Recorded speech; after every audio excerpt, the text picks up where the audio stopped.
Principal Matters Podcast, episode 453. Hi, friends. This is Will Parker, host of Principal Matters, the School Leaders Podcast, where each week we bring you inspiring, innovative, and imaginative ideas for your own school leadership. This week, I'm back with my co-host, Dr. Jen Schwanke, and you're going to get to hear Jen interview Angela Diggs. This is going to be such a great conversation, Jen. But before we do that, we have a question of the week. You want to intro our question? Absolutely. So those of you that have been following along, we had a group of questions from some aspiring principal graduate students at The Ohio State University. And this one came to Will from Madeline Platfoot. And Madeline works in Hamilton Local Schools in Central Ohio. Her question, Will, for you was actually about consulting. She wanted to know, what common human capital challenges do you see schools facing, and how can principals proactively address them? Well, let's listen to that conversation. This one, we're going to shift a little bit into your consulting and podcast work now. So, Okay. Maddie, you're up. Hi, my name is Maddie Platfoot, and I'm a sixth grade math teacher. And my question for you is, through your consulting work, what common human capital challenges do you see schools facing, and how can principals proactively address them? I may have addressed that already, Maddie, but so I'll just come back to something that I've said before. It is hard. It's hard when you have openings. It's hard when you have needs. If you can't find the kind of persons that you think are really the strongest. So I've seen a lot of schools that are beginning to grow their own. If there's a need, they're going to figure out how to grow their own. In fact, Jen, you and I just talked about this recently, how in Dublin, you guys recognized, man, our students need stronger support through social services, but yet we're not finding in our own social workers the kind of people who have both an understanding of those needs, but also of education. You grew your own. I don't know if you've shared that with this class, but you guys have now paid for the degrees of 25 of your own employees there in Dublin schools, who are now going to be stepping back into the schools to work at the capacity of an educator who's also functioning as a social worker. Am I explaining that correctly, Jen? Oh my gosh, I'm a little bit annoyed because you said it so much better than I did when we talked about this. I think it took me about 20 minutes to say what you just said in 2 sentences.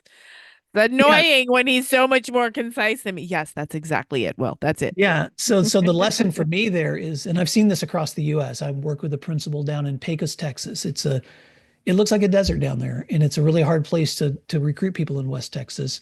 So what did he do when he recognized I'm having a hard time getting young people to move into this community because housing's hard to find? He talked the board into letting them build an apartment complex, beautiful place with nice apartments, 1-2 bedrooms, courtyards, places where people can meet. The kind of place that when I visited, I couldn't believe a school owned it, because it would look like the kind of place I would want to have lived when I was in my 20s. And so now he's got a recruiting tool that if you move here, I'm not only going to pay you well, but also you're going to get an incredible discount on the teacher housing that we have available in this amazing apartment complex. So I'm seeing leaders across the US that are just doing super creative things to try to fill a gap when it comes to, we're not just looking for people that are capable, but we're also having to figure out ways to attract them here too. So through my consulting work, I think that's probably been the most eye-opening thing for me, is just watching all the different creative ways that people are addressing ways. How do we do it ourselves? If we can't count on the systems to produce what we need, how do we improve those systems? But then how can we also begin to create better systems ourselves? Well, and I'm glad you said that about housing. There's, I think rural districts are really struggling with that. Rural areas don't necessarily have, just a house or an apartment for somebody to move into. So it's something that's absolutely going to need to be addressed. Let's take a moment to thank our sponsors, and then we'll be right back. As school leaders, we all know that student behavior impacts everything: learning, staff morale, and school culture. That's why I want to tell you about Connecting Through Conversation, a practical online course from Erica Bear and Tiffany Burns. This course helps your team de-escalate situations, avoid power struggles, and build stronger student relationships. It's super flexible, short videos, easy reflection guides, and perfect for individuals or staff groups. Best of all, it won't overwhelm your already packed schedule. And here's a bonus. Principal Matters listeners get a discount. Use the code Principal Matters to save $50 on the individual course or $200 on a site license. Check it out at connectingthroughconversation.com and start creating a culture of calm and connection today. That's connectingthroughconversation.com. Over 1 million teachers use IXL in their classrooms every day for one reason. They love it. Why? IXL is where the magic happens. With just one platform, teachers can personalize learning for every student. IXL gives teachers all the tools they need to enhance and differentiate instruction without adding work to their plates. Plus, IXL has decades of expertise and is proven to be effective. Studies on more than 70,000 schools across 45 states show that those who use IXL outperform others on state tests. Ready to bring the magic to your school? Visit IXL.com/PM to learn more. You're listening to Principal Matters, the School Leaders Podcast. Welcome, Principal Matters podcast listeners. So excited today for our guest. I am Dr. Jennifer Schwanke, and I'm here talking with Dr. Angela Diggs. Welcome, Dr. Diggs. Thank you. Thank you for having me. I'm super excited. We're going to have a great conversation today. So let's tell our listeners who you are. You are an educational consultant. You have a background in special education, school administration, and school psychology. You earned your Bachelor of Arts degree in psychology from Kentucky State University, got a master's degree in school psychology from Governor State University, and earned your doctorate in education in counseling psychology from Argosy University. Dr. Diggs is known for her strong work ethic, as well as her personable and down-to-earth leadership style. And in addition to that work as an educational consultant, Dr. Diggs is a real estate agent, a member of Delta Sigma Theta sorority, and a mom to 3 children. So you are busy. I am very busy. Yes.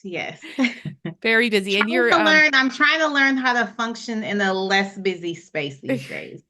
Yes. It is so hard to do. I was feeling really good this weekend and feeling like I had everything under control. And then the person who gives my daughter a ride to one of her extracurricular events was unable to do it. And it was a house of cards, my friend. Everything fell.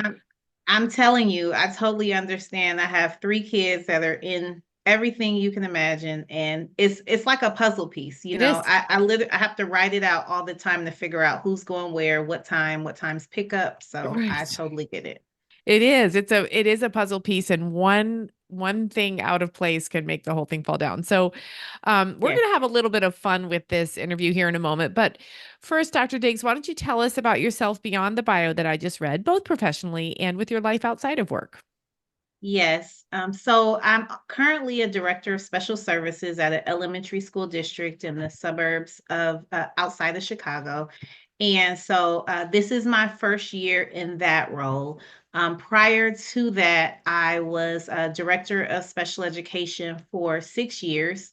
As you could tell from my bio, I like psychology a little bit. I'm being sarcastic. So I was a school psychologist before becoming a director of special education, and really loved what I did. Was my boss at that time was retiring and encouraged me to apply for her job. I did. And, that's how I got that position. So outside of working, I really am trying to gamify this whole thing of beating stress right now and trying to make sure that at the end of each day, did stress win or did I win?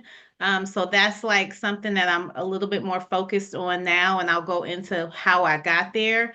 But outside of that, I spend time with my children. I really do like to exercise. I like to do activities with my friends and my family, super family oriented. So I do travel to see my family and with my family. So those are things I like to do outside of work. And I love to eat good too. That's a very important thing. So nice. You know, to nourish the soul and the mind and the body. Yes. So yes. I'm glad to hear you say that you are in tuned to how to manage the stress. We're, the audience of Principal Matters podcast is principals. And I would say, we get a lot of questions from them. And I would say that is related, that topic of, how do I balance it all? How do I manage it all is, it's like that 7 degrees of Kevin Bacon. It's 7 degrees from every question that we get is how Oh, can I for do sure. this?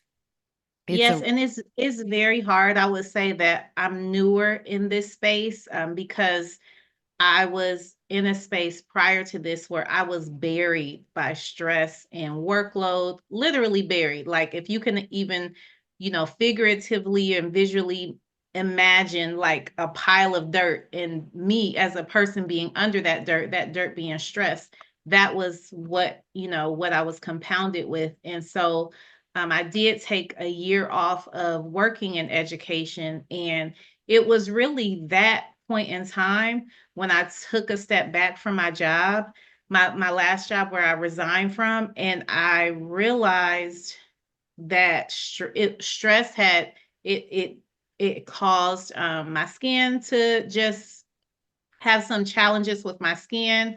I had severe headaches.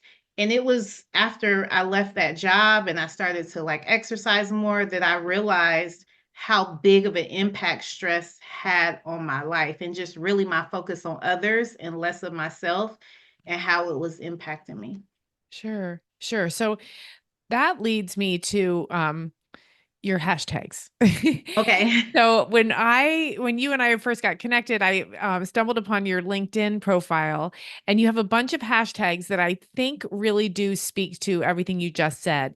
And so what I'd like to do, I love hashtags, by the way. I used to joke with my friends that if I could just talk in hashtags, that would be not only great fun, I would laugh a I lot, love but it.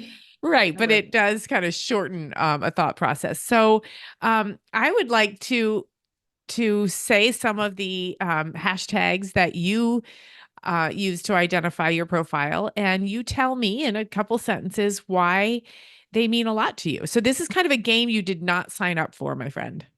But I love it. And I Okay. have to say, by the time people listen to this, when they do go to my LinkedIn profile, I wasn't expecting this game, so I did update my profile is now updated. But I do still love a hashtag, and I'm so down for this game. So Okay, yes. let's play this game. Okay, the first Okay. hashtag is hashtag education. What does that mean to you? I feel like education is the gateway to success. Without education, there is no success. Like it really is the gateway to success. Perfect. Okay, your next one, and I love where this is going to go. Hashtag HBCUS.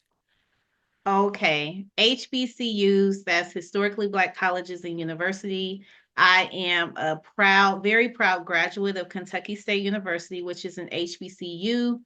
And HBCUs are the cornerstone to excellence. So to me, I have so much pride as a historically Black college graduate. And I think I recently did a LinkedIn post about the importance of hiring HBCU grads. We're extremely resilient. We believe in excellence. We're adaptable. We have such a strong sense of community because of going to an HBCU. So I could talk about that for a very long time because I am very passionate about historically Black colleges and what they do for African Americans. Excellent. Thank you. And your next hashtag is hashtag women in leadership. Ooh, yes, this is another one I'm passionate. I think I'm passionate about every hashtag, but women in leadership, I I think that it is very important for any organization to have women in leadership. There are a couple of men out there that talk about the importance of women in leadership. Just recently, the Super Bowl was yesterday, and Jalen Hurts has an all women management team, and he talks about the importance of leaders, women in leadership. And Trevor Noah talks about the importance of women in leadership. Women, we are. I just can't speak enough about the importance of the detail-oriented perspective of a woman, the compassion of a woman, the strong work ethic of a woman, and how important it is to have women as having a seat at the table. Excellent. Thank you. A topic I've thought a lot about as well. Hashtag leadership coaching. Leadership coaching. So it's through the work I do through my consultation business, Leading Well, that I have found that I love to coach. I love to support. I love to mentor not only leaders, but because of my background in school psychology, I love to support young and upcoming school psychologists as well. But I think the coaching is so important in leadership because it's so multidimensional, leadership is. And so there are so many things that come at you. And I think the coaching is essential to make sure that you are acknowledging your blind spots and getting support in those areas. Okay. And that ties to your next hashtag, I believe, hashtag growth mindset. Yes. So I think it's so funny because in education, we, when you work with educators, they really don't like change, and when you really get down to it, they really sometimes will push back on change. And so that growth mindset hashtag is really just embodying the importance of having that open-mindedness to what that change can lead to, because sometimes we fear that change will mess things up, and no, not necessarily. And so just really trying to promote what growth can lead to. So I'm assuming that this next hashtag is related to your own growth mindset, because it is not, to my principal listeners, a typical conversation piece in this podcast. Hashtag real estate. Yes. So during my, what I like to call my Eat, Pray, Love year, I not only opened up my consultation business, but I also got my real estate license. And real estate has always been something that I've been very interested in. And so that was something that I decided to pursue, completely different from education. I do think as educators, it is nice to find something sometimes just outside of what we do. And so that's what that is for me. And so, yeah, it's something that I'm just truly interested in. And it is totally different. I will say to all the educators out there, if you're interested in real estate, the exam is so hard. Like I've taken a million exams, and nothing could have prepared me for how hard the real estate exam is. It is very, very hard. That's interesting. And, Yeah. I'm on some social media groups with principals, and there's often Mhm. principals who are looking for another thing, just for a little bit of extra income, a little bit of, like you said, a diversion mentally from the work Yes. of principals. And real estate comes up every now and then, but I've been intimidated by that exam too. I don't think that's a path Oh I my would take gosh. because of that thing. Yeah, I was very, and I see myself because I'm in education, it's like I can pass that, Right. very intimidating. Yeah. Very, very intimidating. Yes. Okay, just three more hashtags. Hashtag mental Okay. health. Tell me about that one. Yes. So as I mentioned before, just being buried in stress, I am very passionate about mental health. I'm very passionate about therapy and individuals taking care of themselves, because I think that when we do the work as being school leadership, being administrators, we often don't pay attention to the importance of our mental health. And you really can't pour from an empty cup. And so it is so important to give some attention to that. We spend so much time serving others, like constantly serving others. And so we really don't pay attention to the importance of serving ourselves and how much of a positive influence that can have on our team if they see us doing that. Right. So Mhm. I think your point about, we are serving others, we're giving so much of ourselves, and that can absolutely take a toll on our mental health. And probably juxtaposed to that is the hashtag imposter syndrome. I think many times we're giving, and it still doesn't feel like enough. It still doesn't feel like we are competent or legitimate. So tell me a little bit more about why that hashtag speaks to you. I think that that's important to me personally because I'm a multi hyphenate. I see myself as someone that, I have I like to do a little bit of everything. I like to do a little bit of creating content on LinkedIn and other platforms. I like to, obviously try real estate. I'm a mom. I like to do a lot of different things. And so I think that when you're in education, what I want people to understand is that it's okay to do other things. And so I am constantly trying to unbox myself and trying to take myself out of that.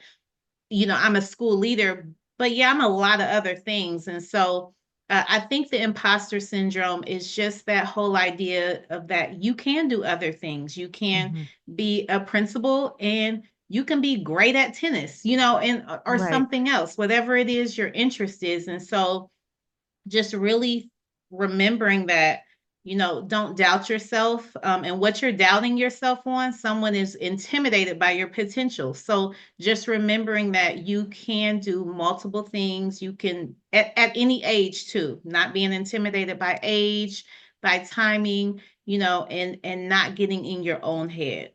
Right. Right.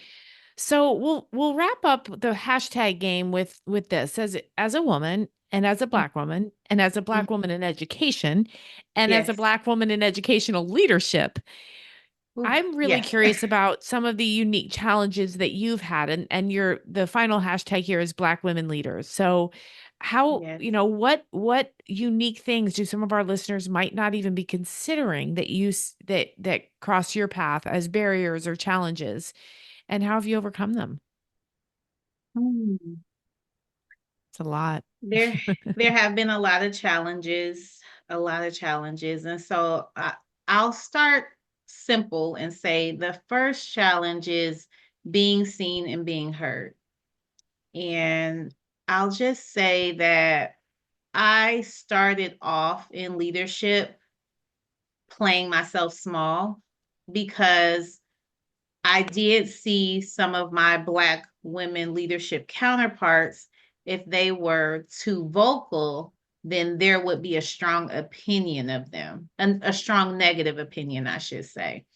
And so I would say my challenge was being heard and being seen, because I felt like that if I was quiet, then that would kind of be a protection for me not to be seen as confrontational. And my counterparts weren't confrontational, but they were seen as that because they may have been vocal about what they saw, how they felt about something, or maybe, just their student focused initiative they were trying to push forward, or whatever it may be. So I would say that was a big challenge for me for quite some time, is being seen and being heard. And I would say that the next one was and has been, because some of these things are cyclical, they come and go, in terms of just challenges. But I would say the next one has been microaggressions. That has been something that has happened within multiple work environments for me. That's been very difficult. What I would say I have learned is to be more vocal. But I have my way of being vocal. I do feel like my psychology background does help me have certain conversations with people in a respectful way, but to do it to where, I'm trying to be direct, but also respect the other person. So I would say that that's the second challenge that I have had. And I would say the third challenge has been psychological safety. I will say that I have worked with administrative teams where I did not trust one person on that team. And I didn't feel safe. I didn't feel like I could be vulnerable. I felt like the times that I was vulnerable, people would tell someone else what I said. I didn't feel comfortable speaking up. And that, and I also didn't feel protected or supported. And so those have been very difficult things for me. And again, kind of going back to, I know I mentioned before, like I did take a year off of being in a school administrative position. It was really interesting, kind of like the flood of all those things that came to the forefront that I had pushed down a lot. And so those were some of the things that came to the forefront for me about all the things that I had tolerated for a really long time and wasn't vocal about them, thought that if I was quiet, that I would be protected or, that people would see my worth and all of that. And none of that really made a difference. So I would say that those have been the challenges. And now you find yourself deeply trained in psychology and overseeing student services. Yes. And that is I think actually the last question and this question are quite related. Your experiences as a Black woman in educational leadership, now overseeing student services, which really, in my eyes, someone overseeing student services is overseeing all kinds of student needs, whether Yes. they are Yes. visible or not, Yes. whether they are articulated or not. So, how does that experience and your training as a psychologist, what are some of the unique challenges that you face in your role, and tie that to school principals too, if you could? Yeah, so I would say some of the challenges are similar, trying to help my fellow administrators understand the importance of students being seen and heard has been a challenge. And I would say it's been a challenge sometimes communicating with principals about inclusivity at times, maybe in the classroom or extracurricular activities. It may be related to a parent concern about inclusivity, when it comes to students with exceptional needs. So that has been something, I mean, that I've been advocating for years, it has typically come to it has typically, I would say, come to a head with principals most of the time around discipline for students that have IEPs. That is where the rubber meets the road oftentimes in terms of my conversations with principals. And so, you know, I would say that if I could give principals advice, I would say do not shortchange the importance of knowing and understanding special education law. I mean, as a principal, you are so marketable if you know special education law. But I would say that majority of the principals I've worked with do not know special education law and the intersection of that with discipline. That's where I have had the most challenges in terms of communicating that with principals, because typically things have gotten to such a heightened degree where the student needs to be removed from school because of something that's happened. And quite honestly, if I can be just extremely candid, they don't care that they have an IEP. They did X, Y, and Z. They got to go. And while I understand that, my position is that the child has protections. And so trying to communicate that oftentimes not only to the principal, but the principal's boss too, because both of them are typically on the same page about the fact that the student has to go. And so typically I'm that person trying to explain, yes, I understand. And while I may agree, because the offense may be very egregious and impact so many others, but here's what we're up against. And so I have been in due process before. I have been in many mediations, and so I have been at that table, and oftentimes they have not. So they don't understand what all that means, and a lot of times I have had to be the voice for the principal or the superintendent and things like that and do it very delicately. So I would say that that has been a challenge that I really urge principals to gain that special education law knowledge, whether or not you're directly talking to the attorney that represents the school about best practices or you're working collaboratively with your director of special education. You cannot shortchange that knowledge base is so important.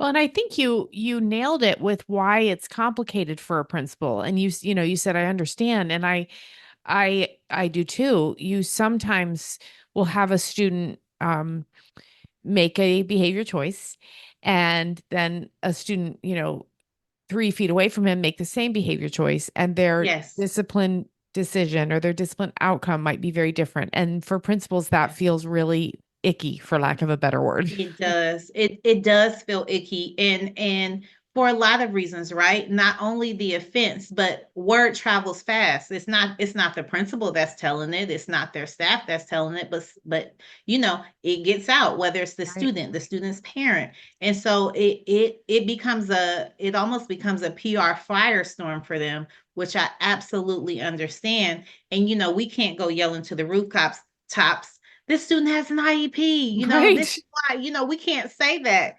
But and so I totally understand that aspect of it. And sometimes it's students that may, be, in cahoots on whatever the discipline infraction is. They're friends. One has an IEP, one doesn't, and it's like, Right. oh my Right. gosh, and Right. they can't receive the same discipline to the same extent. And it gets really, really muddy. And again, I understand their perspective, but you just can't do it the same. And that's the short of it. But just them understanding the long game, because there's a long game for that director of special education or director of special services, in terms of the steps that have to be taken to protect that student, put them in a different placement, possibly they're walking the halls, where the principal is really upset about that, but you have to give them a paraprofessional or something like that. Like, there's so many different scenarios, and other students see them in the hall and they're like, oh my gosh, they did XYZ and they're still here. But there are all these layers to it. Well, and you said it, if it at the very least know the law. I teach school law to aspiring principals, and I think many of them would tell you they absolutely loved the class because they had no idea. As teachers, you wouldn't, right? They had, but Yes. but they did a lot of judging of their principals and the decisions their principal made, Yes. or their director of special services or whatever. And then they learn the law. These are teachers. And they're like, Yes. oh, I had no idea. Real. Oh, they had to do that thing. They had to have that meeting or whatever. And so I think you're exactly right. Once you get a handle on the law and the why behind the law, it Yes. actually falls into place and makes more sense. Yes, it does. It really does. And so I would just encourage principals to kind of at the forefront really be, make an effort to be on the same page with your coordinator or director of special services. Really make a effort to be on the same page about the classroom environment, whether, there's co-talk classes, discipline, there's so many aspects, and you really just want to make sure that you all are on the same page about things, because there are so many complicated things that are going to come up. And it does help when you all have the same kind of mission and vision for how you feel like things should happen. So you took my next question literally right out of my mouth, because I was going to say what are some of the ways that principals can upskill and refine their profession? And I think what I heard you say is know the law, certainly, but know the Know the work law. of other departments as well. Know, and this is what I wish I could go back and do when I was a principal. I was so grumpy about some of the people in other roles, the student services, the curriculum, et cetera. And I wish I had put my, very very narrow vision of what their work was aside and learned what they had to deal with every day. I think it would have made me a better principal. Yes, I have a friend that jokes with me that says that my job is probably harder than the superintendent because, special services has so many layers to it. And if you're working with different umbrellas of special services, so special education is one thing, 504s is one thing. If you add or working with English language, have an English language department in your, under that you're overseeing. That's a whole nother, there's so many very intricate things required of all of them. And so it really does require some understanding and just you don't have to be super versed in it, but you do have to have some procedural knowledge of what's going on in those areas. Right. So that leads to our second to last question, which is how do you advise principals and educators and women in education and Black women in education? How can we keep ourselves in a good headspace, happy, healthy, and effective? And we know that you stepped away for a minute and that helped. We know that you have some other things you care about and that helped. Is there anything else you'd like to leave our listeners with as they think about staying happy, healthy, and effective? I would say one of the things that I've found is that you have to build in some type of health and wellness routine into your week. I don't want to say your day because Mhm. every day is not that's not obtainable all the time, because we don't always know what we're walking into when we go to work that morning, but into your week. So, for example, I'll say for myself, if I am able to at the end of my day walk and I try as much as possible to get a certain amount of steps once my work day ends, then I will try to do that at the end of the day. And what I have found for myself is that it actually is like shedding off the heaviness of the day. If I can walk, then that works for me.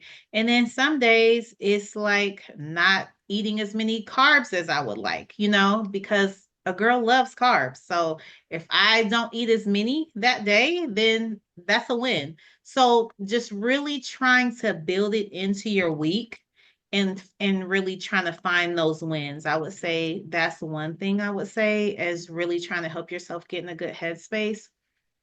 The other Excellent. thing I would say is that you have to pay attention to your body. That was something that I didn't really see the importance of, or I should say, the correlation between what was happening in my body and how my workload was impacting it.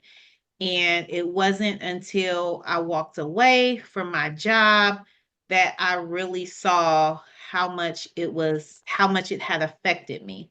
And so I Right. would say that we have to pay attention to our bodies and our health.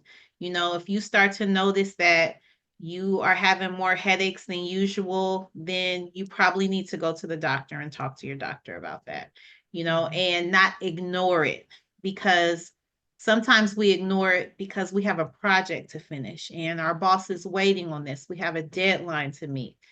But the truth is that it's okay. Like if it's okay, the work is going to be there. The work does not go away. So just understanding that's something I had to learn, because I have typically been in high performance environments, and so deadlines have been very important. Getting it done on time has been very important, that whole performance thing. And I like to tell people I'm a recovering perfectionist, because that has been, my thing is to just try to be the best at everything I do. And so, but I'm not perfect if I'm not, first of all, perfection isn't real, but I'm not my best if I'm not taking care of myself. So Right. just, understanding that. Well, and I think you were speaking to me right there. I was really listening because I have a procedure I have to have in a few months, and it's what the only thing I can think about is work. How can I step away from work for a minute? How can I do that? And you're right. If your body is saying, "Hey, slow down, time to winter a little bit," then I think you're right. I think you've got to listen to that, and the work will remain. It really will. It will. I mean, every time I get to work, whatever I didn't finish is still there. Nobody did Still, it for me, so it's still there. Like, hey, we're waiting on you. Okay, so it exactly. doesn't go anywhere. So that was Nope. hard for me to learn, though. I will be honest, because again, I have been used to working in high performance environments. That was kind of the culture, and you know, I kind of looked at it like, I always wanted to get an A, Right. in my mind, that work was A plus. So I had someone tell me recently, Angela, start bringing your C game. Your C game is better than your A game. That's what I had someone tell me recently. So I'm working on improving my, Right. bringing my C game. So yeah. Absolutely. And Yeah. I'm sure it is more than enough. More than enough. Okay, final question. Is there anything you've seen or learned or heard or led along the way that was particularly transformative to you or pivotal to you? I think some of the things that I've learned just through leadership is that sometimes leaders having social emotional intelligence is sometimes more important than their competency level in education. And so that might sound a little weird. So I want to explain that. So, what I mean by that is that, you know, I think in the past, right? Sometimes people talk about years ago in education, all we had to do was teach. Now, we have to be aware of all these other things. Yes, we do. We do have to be aware of all those other things. And so we don't only have to be aware of them for students, we also have to be aware of them for our team too. And so being able to read a room is really important nowadays. And it's not to say you don't have to have the competency level, because you do, but that relatability factor is very important. And so people want a leader that can relate to them, that sees them as a person, a human with a life, with real challenges and things like that. Again, I'm not trying to discount the competency, because we need people to know the how to and what to do, but it's very important that people can trust you. They know that you can create a positive work environment. They and not trust you like in a friend, like to be their friend, but trust you in your capacity to be a leader, and you see them as a human that's a real person with feelings and, real organs in our bodies. Right. So that has become, I feel like, more important to people, because the work is the work. That's not going anywhere. That's always going to be. Right. I say the other thing that I've learned is that if you are a leader and you think you are the smartest person in the room, you need to get out that room, because nobody, no, no, thinking you're this super smart person, that's not cool to people. Like, diversity in a room is important. Trying to be or thinking you are the smartest person in the room, then you are not cut out for leadership, because being a leader, I always see myself in a leadership capacity. I see myself as a student first, because leadership is a journey. There is in no way, shape, or form have we as leaders arrived. And sometimes people come with that aura. But I think that if you think and are coming with that energy of being the smartest person in the room, you are in the wrong room, my friend. Yeah. Get a much bigger room, right? Yes. Yes. Okay. Well, this has been fantastic. Let's say we have a listener who wants to know more about Dr. Angela Diggs. Where do they find you? Yes.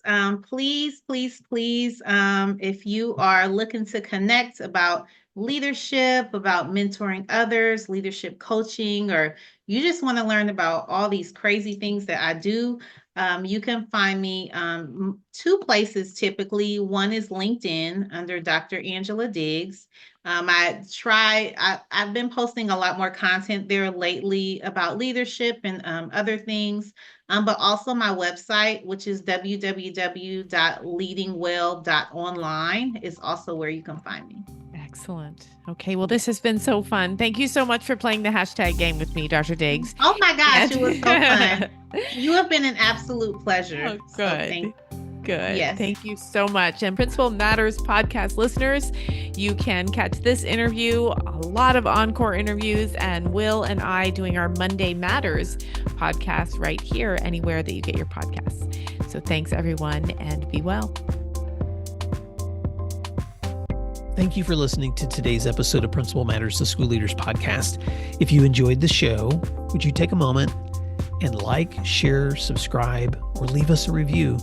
In fact, if you share it out with a friend, even more people can become a part of these conversations. Sign up for our newsletter at williamdparker.com for even more free resources. And don't forget to check out our website to learn more about our books, professional development offerings, Grow Academies, masterminds, executive coaching, and keynote presentations. Wow, let's keep learning together. And thank you for doing what matters. Principal Matters.